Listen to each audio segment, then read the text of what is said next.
বৈশ্বিক অস্থিরতা ও ইরান-ইসরায়েল যুদ্ধ পরিস্থিতির কারণে আন্তর্জাতিক বাজারে জ্বালানি তেলের দামের ওঠানামার সুযোগে সীমান্ত দিয়ে তেল পাচারের আশঙ্কা দেখা দিয়েছে। এই পাচার রোধে সুনামগঞ্জ সীমান্তে সর্বোচ্চ সতর্ক অবস্থানে রয়েছে বর্ডার গার্ড বাংলাদেশ। শুক্রবার সকাল থেকে সুনামগঞ্জ ব্যাটালিয়ন সীমান্তবর্তী এলাকায় নজরদারি জোরদার করেছে। বিশেষ করে 3টি এলসি পয়েন্ট দিয়ে আসা কয়লা ও পাথরবাহী ট্রাকগুলো পণ্য খালাস করে ফেরার পথে যাতে তেল পাচার করতে না পারে সেদিকে বিশেষ লক্ষ্য রাখা হচ্ছে। বসানো হয়েছে চেকপোস্ট ও বাড়ানো হয়েছে গোয়েন্দা তৎপরতা।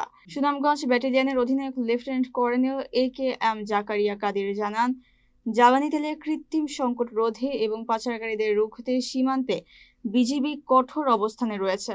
সন্দেহভাজন সব পরিবহনে তল্লাশি চালানো হচ্ছে। বর্তমান বিশ্বের পরিস্থিতিতে জ্বালানি তেল সংকটের সম্ভাবনা থাকায় পাচারের সুযোগ সৃষ্টি হয়েছে।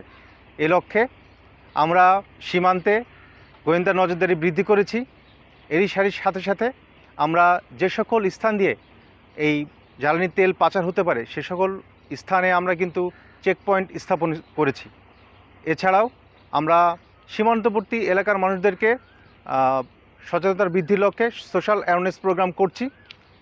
এছাড়াও আমাদের কাস্টমস কর্তৃপক্ষের সাথে নিয়ে এবং আমাদের অন্যান্য আইন শৃঙ্খলা রক্ষাকারী বাহিনী যারা আছে তাদেরকে সাথে নিয়ে